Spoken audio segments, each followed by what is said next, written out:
তো আশা করি এই ক্লাবকে শিরোপা জেতার জন্য সাহায্য করব। দীর্ঘদিন বসুন্ধরা কিংসে ছিলাম ৮ বছর। তো অনেকগুলো শিরোপাও জিতলাম। তো এখন নতুন ঠিকানায় আসছি। তো সব কিছু নতুন মানায় নিব আশা করতেছি। যদি আমরা মাঠে প্রমাণ করতে পারি যে আমরা এই 3টা শিরোপা 3টাই জিততে চাই। নতুন দল কেমন লাগছে? আসলে কি চ্যালেঞ্জ হবে কিনা? চারজন গোলকিপার দেখলাম।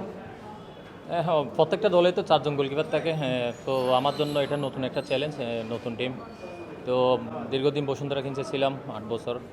তো অনেকগুলো শিরোপাও জিতলাম। তো এখন নতুন ঠিকানায় আসছি।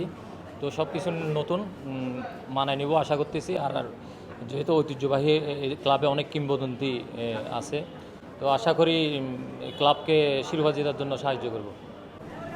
আসলে ম্যানেজমেন্ট যে দলটা গঠন করেছে, কাতা কলম আমরা সব দিক দিয়ে এগিয়ে, কিন্তু এটা আমাদের মাঠে প্লেয়ারদের প্রমাণ করতে হবে।